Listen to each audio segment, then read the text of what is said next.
siendo más, vamos a recibir al hermano Ángel con un aplauso. Vamos a escuchar la palabra que el Señor quiere darnos hoy.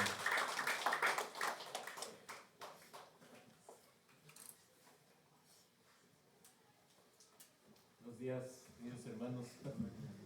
Como dijo el pastor José la semana pasada, Iván es muy alto, nosotros somos tamaño económico. Un gusto verles, mis queridos hermanos. Un día hermoso, ahora sí, como es un poquito frío, pero yo amo la primavera y también el otoño, son los tiempos más maravillosos. Bueno, todo el tiempo es una bendición de Dios, pero pues siempre uno a veces prefiere el clima más templadito, no tan caliente ni tan frío. Hermanos, es un privilegio el poder reunirnos, el poder verlos, el poder tener comunión los unos con los otros y sobre todo el tener este privilegio de poder alimentarnos de la palabra, de poder tener comunión con nuestro Padre Celestial, con Cristo Jesús y con cada uno de nosotros, hermanos. Esta es la iglesia, somos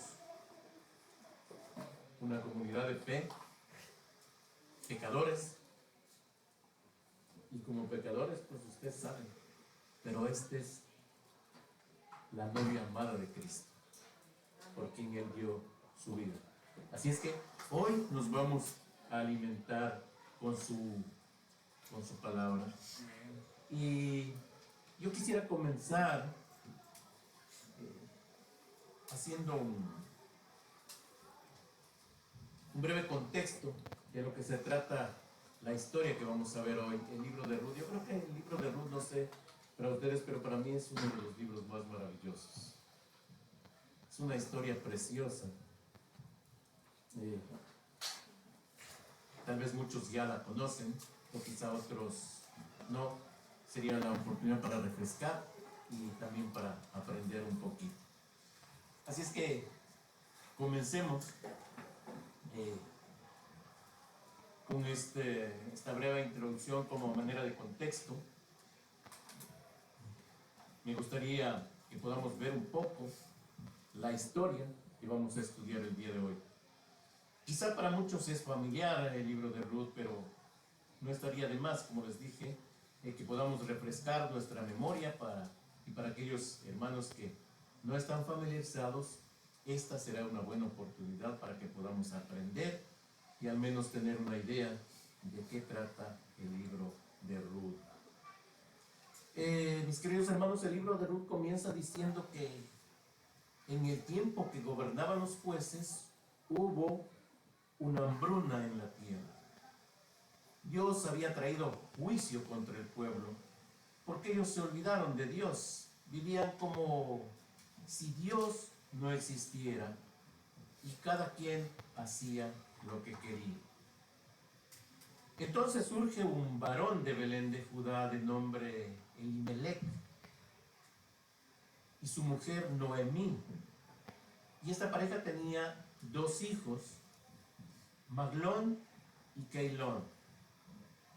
Y un buen día, esta familia decidió tomar su equipaje y se fueron vía a Moab.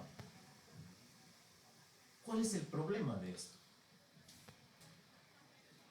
Había un detalle. Dios había prohibido involucrarse con los moabitas, ni procurar la paz, ni sus bienes, de acuerdo a lo que nos dice Deuteronomio 23:6. Pero esta pareja y su familia, mientras están allá, se fueron. Mientras estaban allá, Elimelech muere y Noemí se queda viuda.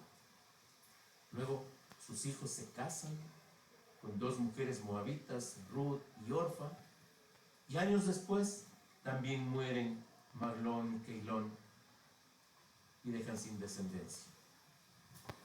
Para ese entonces ya había pasado 10 años y ahora se encuentran 3 mujeres viudas sin esperanza alguna. Entonces Noemí se entera que Dios ha visitado a su pueblo y están cerca de la cosecha. Y decide junto con sus nueras regresar a Belén. Mientras están en camino, Noemí reflexiona y dice: ¿a dónde vamos a ir? ¿A dónde van a ir ustedes si yo no tengo nada? Mejor regrésense a sus casas, vayan con su familia y rehagan su vida. Y Orfa se regresa con su familia, pero Ruth se queda con Noemí y hace una declaración maravillosa: no me ruegues que te deje y me aparte de ti, porque donde quiera que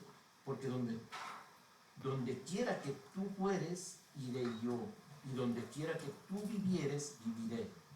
Tu pueblo será mi pueblo, y tu Dios será mi Dios.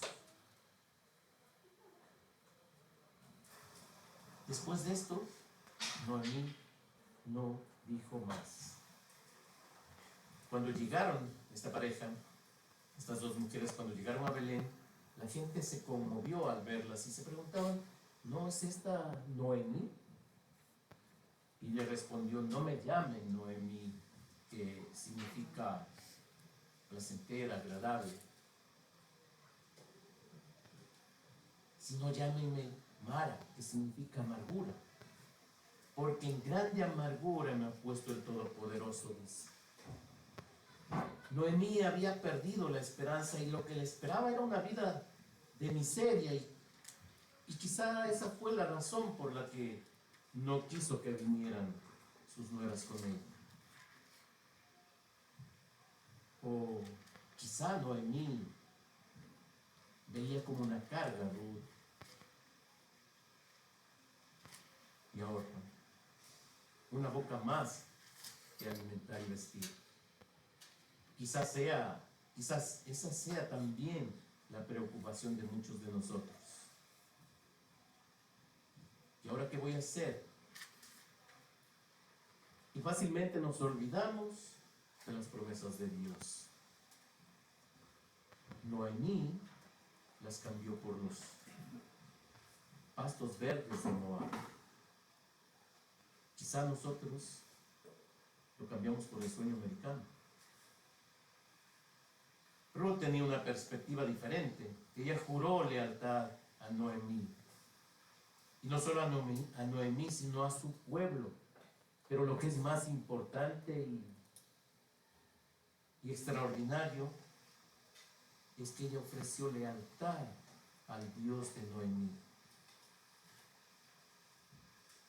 Mientras Noemí había perdido esperanza, Ruth tenía la perspectiva correcta de que Dios podía cambiar esta situación y decidió confiar en Él. Y ahí están estas dos mujeres, viudas frente a un futuro incierto. Quizás tengan que vivir de la caridad, pero hay algo maravilloso. De pronto, al final del capítulo 1, en el versículo 22, vemos un rayo de luz, de esperanza. Y dice: es tiempo de cosecha. Y esta es la puerta que abre el estudio de nuestro pasaje de hoy, que nuestra querida hermana Lupe leyó hace un momento. Y me gustaría, mis queridos hermanos, que lo pudiésemos volver a leer una vez más. Ruth capítulo 2, versículos del 1 al 7. ¿Estamos listos? Tenemos la pantalla, ¿verdad? Dice así la palabra del Señor: tenía Noemí un pariente de su marido, hombre rico de la familia de Elimelech, el cual se llamaba Booz. Y Ruth la moabita dijo a Noemí: te ruego que me dejes ir al campo a recoger espigas en pos de aquel a cuyos ojos hallaré gracia. Y ella le respondió: ve, hija mía. Fue pues, y llegando espigó en el campo en pos de los segadores, y aconteció que aquella parte del campo era de Booz, el cual era de la familia de Elimelech. He aquí que Booz vino a Belén y dijo a los segadores: Jehová sea con vosotros. Y ellos respondieron: Jehová te bendiga. Y Booz dijo a su criado, el mayordomo de los segadores: ¿de quién es esta joven? Y el criado mayordomo le respondió a los segadores y dijo: esta joven moabita que volvió es la joven, moabita que volvió con Noemí de los campos de Moab. Y ha dicho: te ruego que me dejes recoger y juntar tras los segadores entre las gavillas. Entró pues y está desde la mañana hasta ahora sin descansar ni aún por un momento. Palabra del Señor. Oremos, por favor.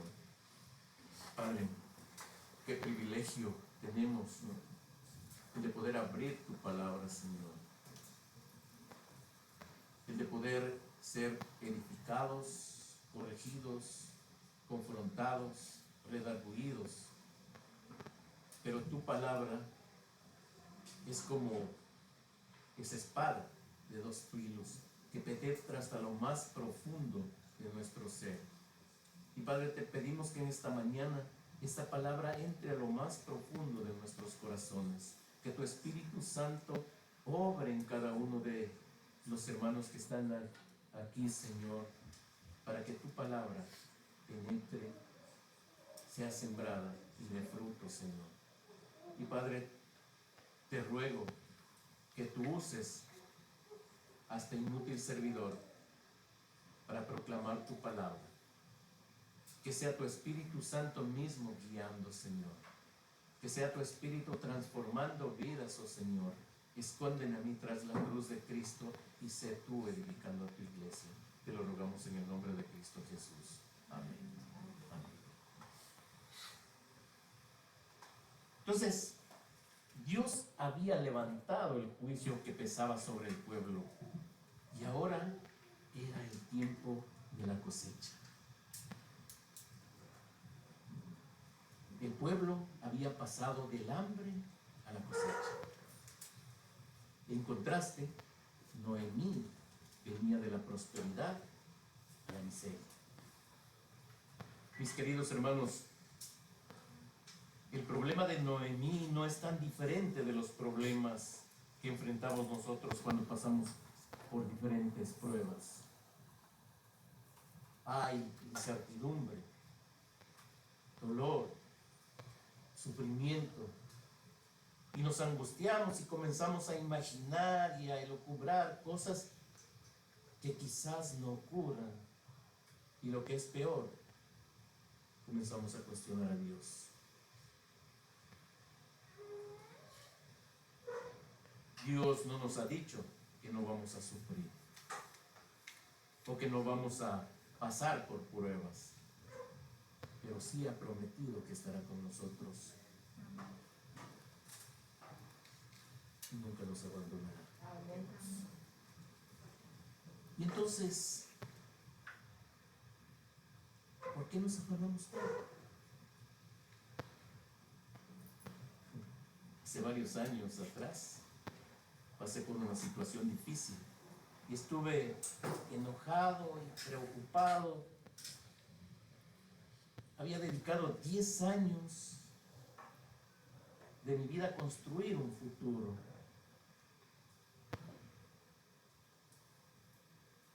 Y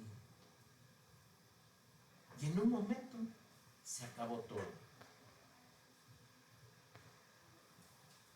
¿Y ahora qué hago? Parte de mi vida estaba ahí, mi futuro estaba afincado en eso que yo había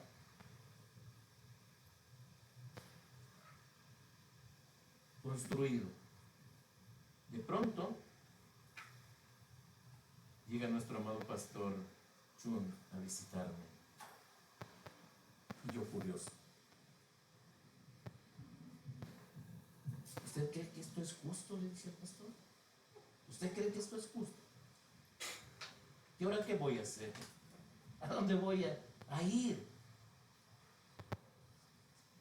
pastor John saca su Biblia y el pasaje que me leyó fue Mateo 6:26.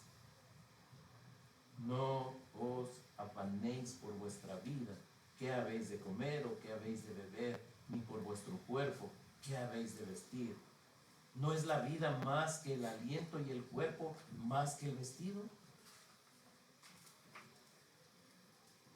¿Cuál es la principal preocupación de Ruth y Noemí? Comer. Esa es su principal preocupación. ¿Y cuál es la respuesta de Dios? ¿Qué hace Dios? Mis queridos hermanos, Dios despliega su providencia para cubrir sus necesidades. Y eso lo vemos en el versículo 22 del capítulo 1.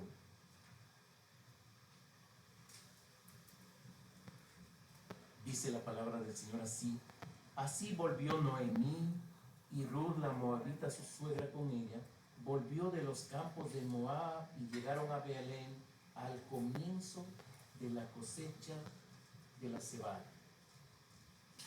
Díganme que eso no es maravilloso.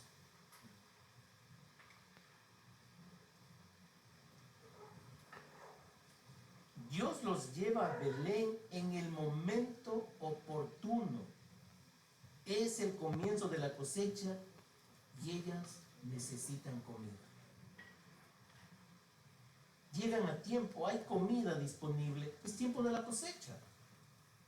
Alguien quizá podría argumentar, bueno, pero era el tiempo de la cosecha y quizás hay muchos dueños y como sabemos, ¿quién sabe que ese dueño lo va a recibir o no? ¿Quién les puede permitir cegar en su campo o no? No hay problema. Todo está fríamente calculado, como dijo algún personaje de la televisión. Dios les lleva al lugar y a la persona correcta. Veamos en el versículo 1 del capítulo 2.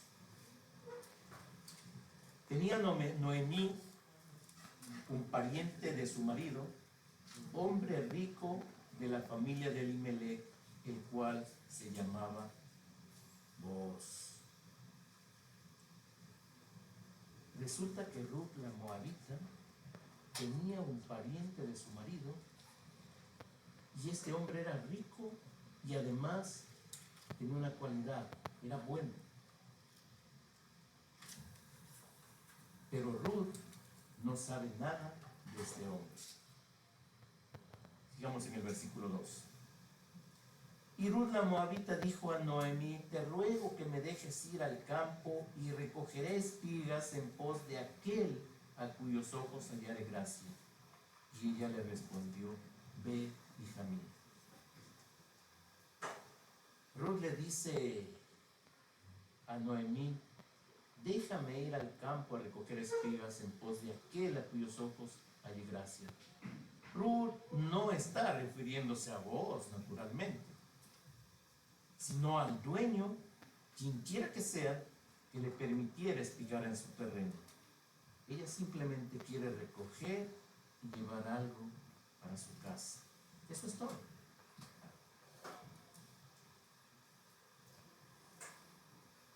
Dios había establecido que cuando segaran la mies, había establecido antiguamente que cuando se segara la mies, es decir, cuando se cosechara el fruto de la tierra, no segaran hasta el último rincón, ni recogieran las gavillas que caen, sino que las dejaran para el pobre y para el extranjero, dice en Levítico 23, versículo 22.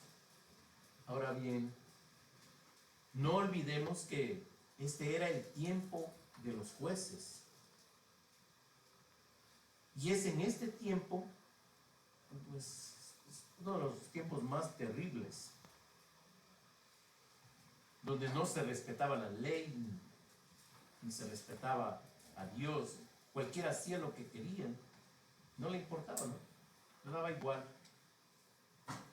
Y es posible que algunos de estos terratenientes no respetaran la ley en favor de los pobres y extranjeros.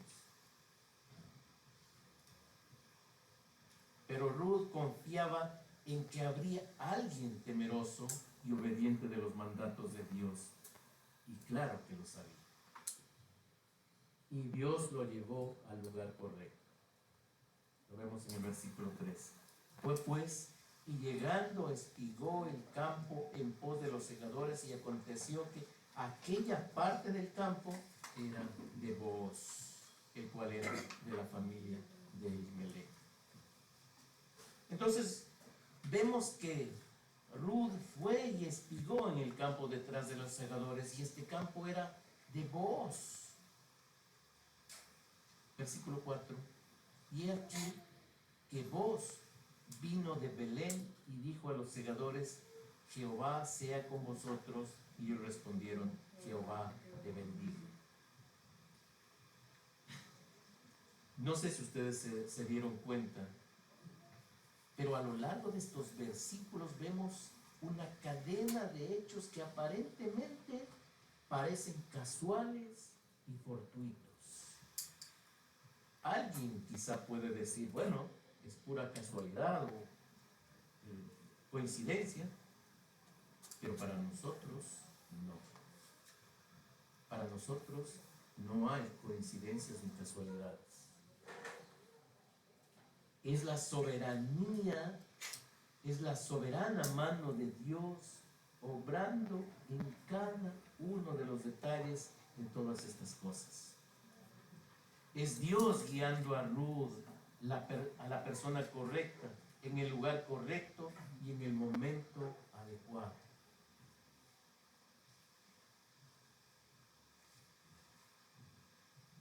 La Biblia no nos dice por qué Noemí no fue a espigar con su nuera. Quizá estaba avanzada en años, o quizá estaba avergonzada por lo que pasó, o estaba enferma, no lo sabemos. Pero sea cual fuere la razón, esto es más común de lo que nos imaginamos en nuestros días.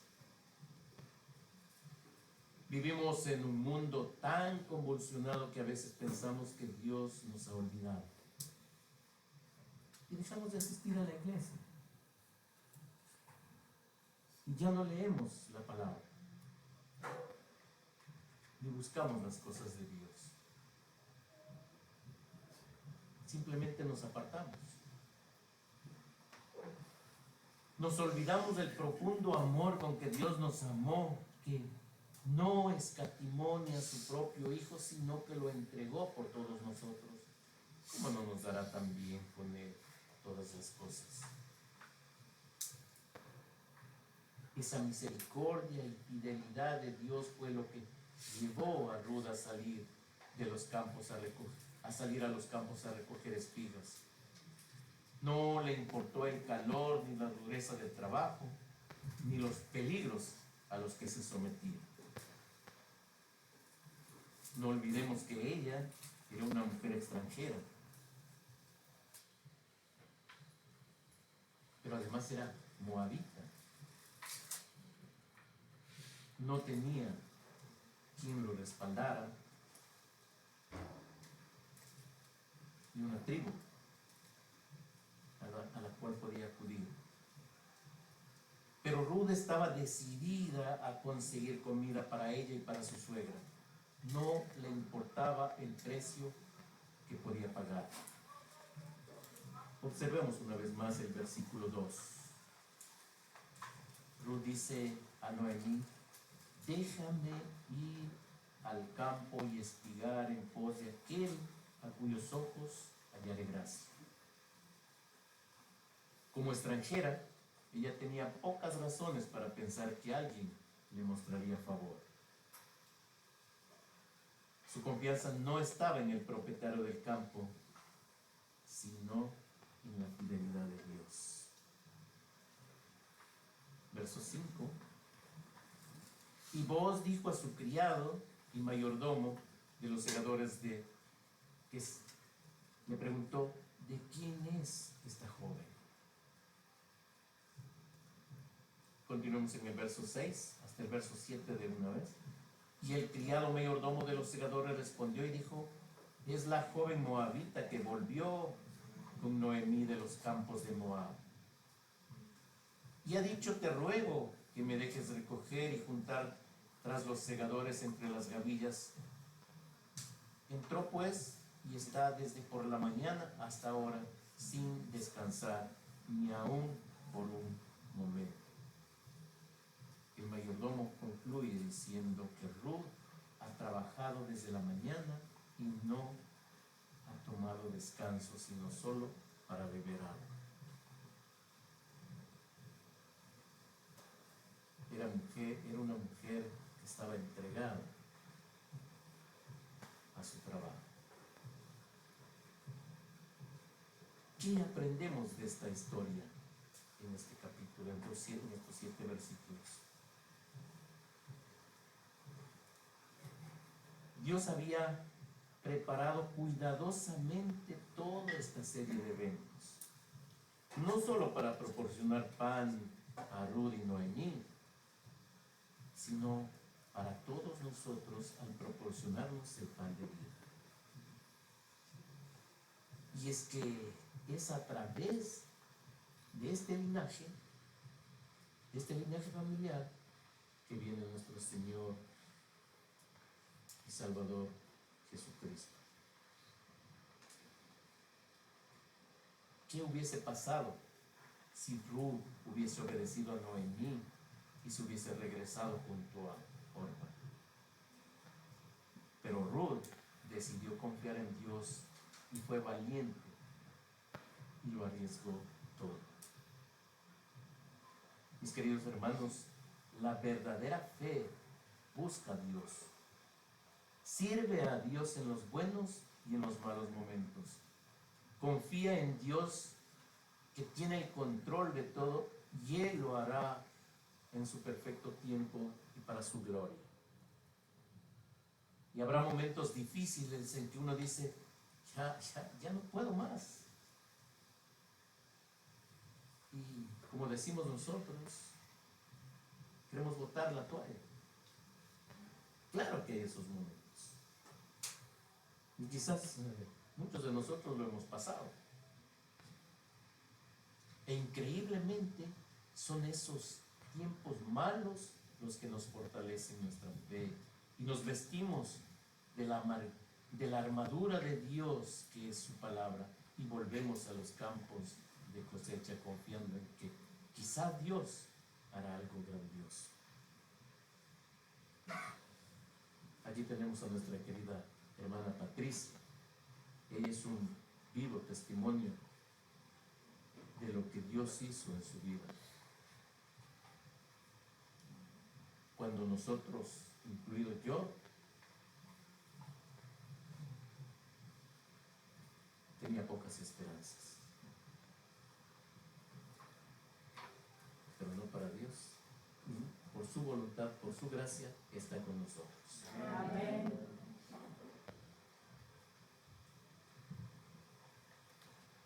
Y permítanme ir cerrando nuestro estudio de hoy.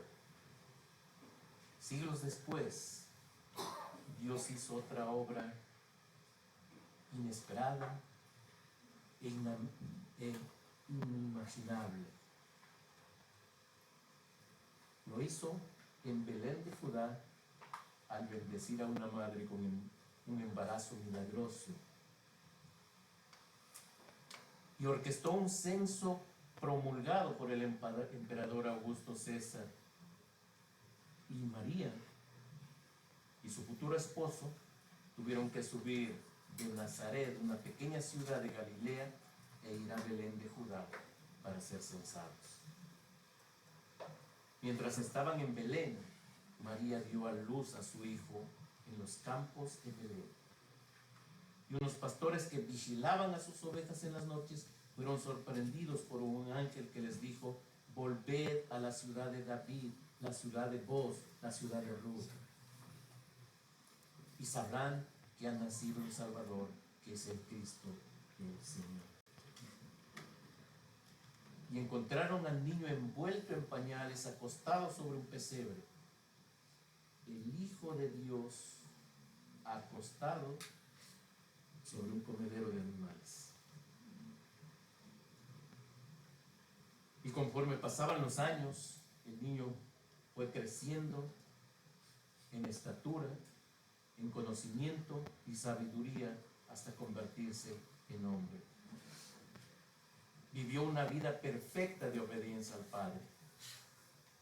Una vida que nadie de nosotros puede vivir, ni por un momento. No pecó ni hizo daño a nadie.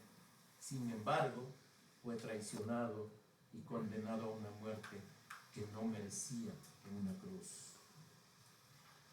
Ciertamente Él llevó nuestras enfermedades y sufrió nuestros dolores, y nosotros lo tuvimos por azotado, por herido de Dios y abatido. Mas Él herido fue por nuestras rebeliones, molido por nuestros pecados. El castigo de nuestra paz fue sobre Él, y por sus llagas fuimos nosotros curados.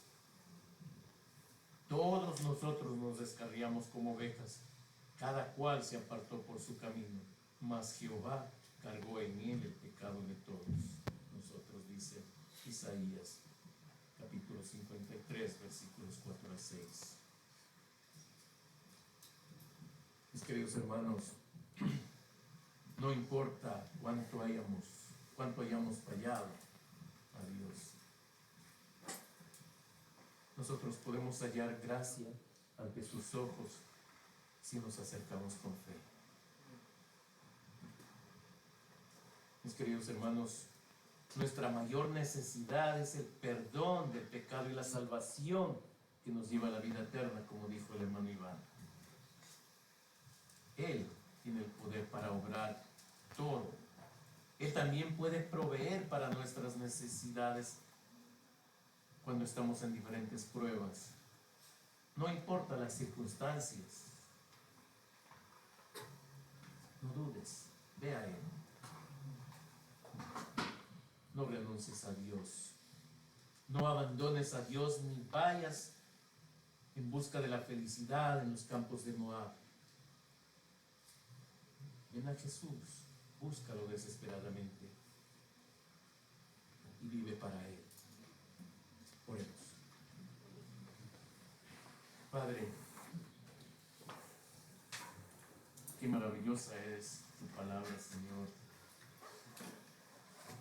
que nos redarguye, que nos confronta, Señor. Y al estudiar tu palabra, al ver la vida de Ruth, la vida de Noemí, y ver esa como una mujer moabita, una mujer extranjera, una mujer pagana, cree en el Dios que no conocía y confía en ese Dios, y Dios lo usa para que de esa familia venga nuestro Salvador. Padre, ayúdanos a ver nuestras vidas a la luz de Cristo, Señor, no a la luz de las circunstancias, oh Señor, no buscando nuestra propia felicidad, nuestro sueño, sino buscar saciar nuestra hambre espiritual en ti, en Cristo Jesús. Que podamos ser alimentados por tu palabra, transformados por tu palabra, Señor.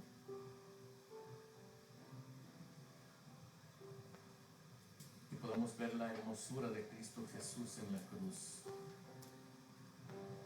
Que nuestra esperanza no esté en los campos de Moab, sino en Cristo. Te lo rogamos en el nombre de Cristo Jesús. Amén. Amén. Gracias, Señor.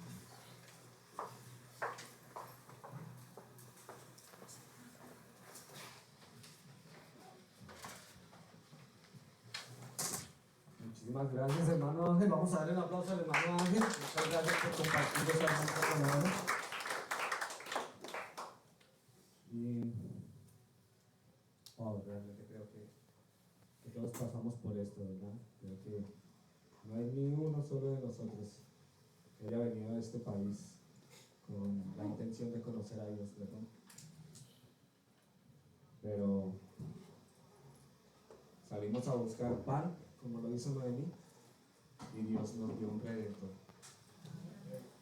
Dios nos dio a Jesús. Vos, era rico, tenía sus campos. Jesús igualmente era rico. La gloria a Dios. Vos no conocía a Ruth. Por eso preguntó qué hacía ella. Jesús sabía qué hacíamos nosotros. Jesús sabía nuestro pecado. Jesús dijo, ellos no se pueden salvar.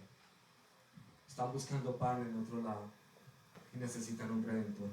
Yo voy por ellos. No importa lo que cueste, como dijo el hermano Ángel Elizabeth. No importa lo que cueste, si me vas a morir, si me vas a destrozar, tengo que sufrir todo lo que tenga que sufrir por ellos, que se han alejado de otro lugar y que tú los vas a alcanzar. Lo voy a hacer. Vos, hermanos, significa Roel, significa redentor. No hay una coincidencia en ese capítulo, no hay una coincidencia en ese libro. Todo era un plan soberano de la providencia, como dijo el hermano, de la providencia de Dios. Y es una sombra de Jesucristo. Y que nosotros siempre estamos buscando el pan, hermano, siempre estamos buscando el pan. Pero necesitamos un redentor.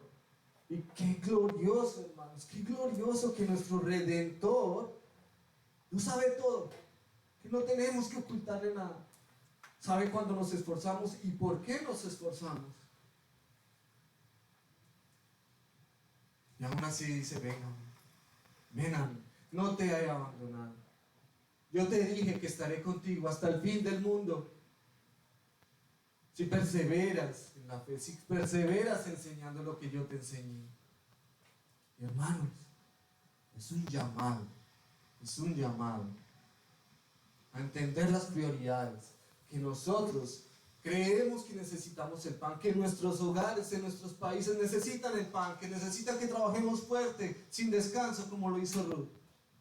Pero necesitamos un redentor, y nuestras familias que están en nuestros países necesitan un redentor. El Señor en esta palabra nos está diciendo, busquen al redentor, acepten el redentor los está mirando. Lo que hacen y las motivaciones por las que lo hacemos, lo está mirando y nos está llamando a que lo miremos a Él, a que lo hagamos por Él, que nos preocupemos más por compartir la salvación maravillosa que Él nos da. Compartamos el redentor. Eso es lo que necesitamos, un redentor, y por su infinita providencia nos lo dio sin merecerlo. Le costó todo el sufrimiento, hermanos, todo el sufrimiento. Se humilló a lo sumo, se humilló. Y aún así dijo, los voy a redimir. Todo es providencia del Señor. Y es para su gloria que debemos vivir. No olvidemos eso, hermanos.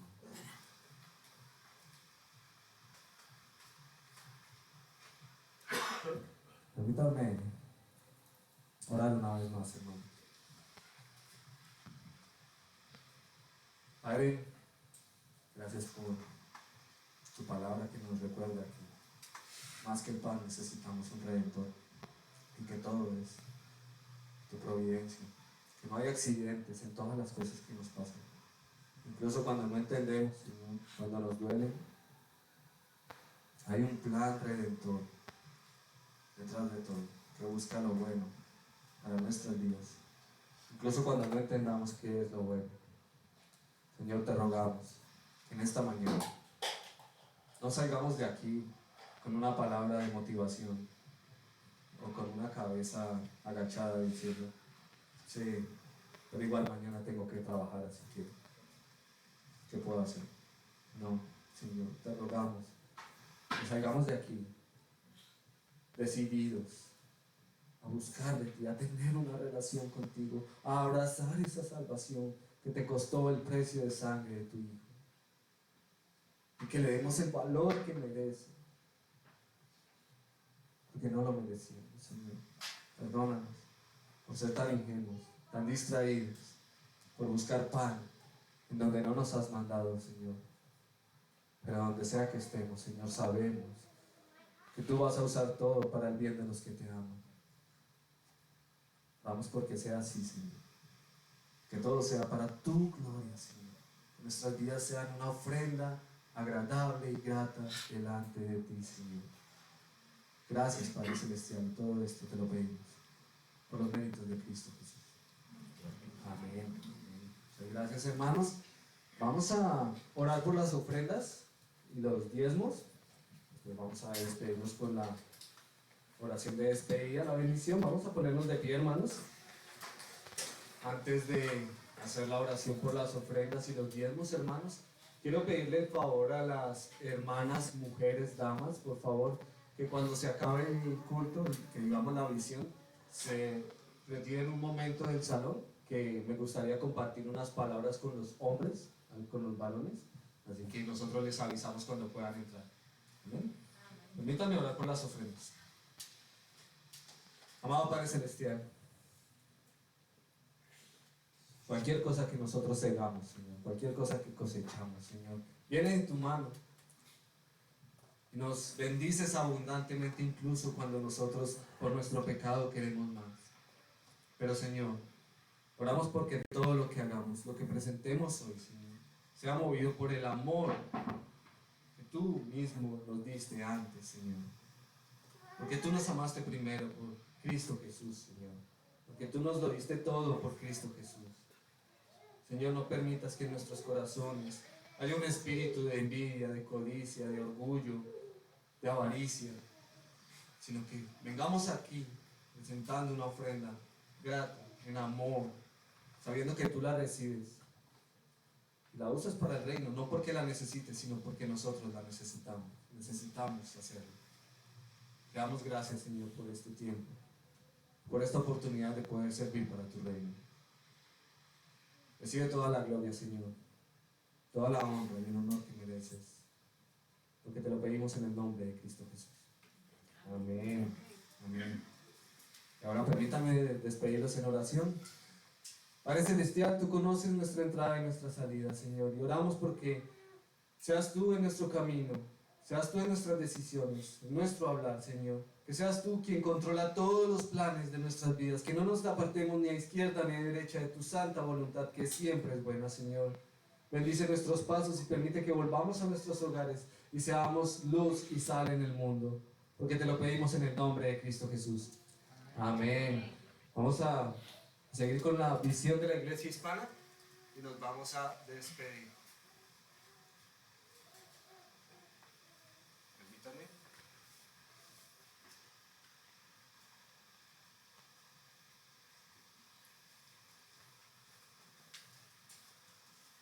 Aunque ya se la saben, ¿no? Pero un apoyo para que lo digamos con más fuerza y más convicción, hermanos. Somos una comunidad diáspora misionera y con nuestra visión MUVE saldremos a compartir las buenas nuevas del Evangelio con todo el mundo. Empezaremos con el campo misionero más cercano y urgente, nuestro hogar, compartiendo el Evangelio con nuestros hijos y alcanzaremos las naciones de la tierra guiando cada alma preciosa a Cristo. Amén. Démosle un aplauso a nuestro Dios, hermanos. Como les dije, hermanas, por favor déjenos un momento con los varones, los hombres, por favor. Ya les avisamos cuando puedan entrar.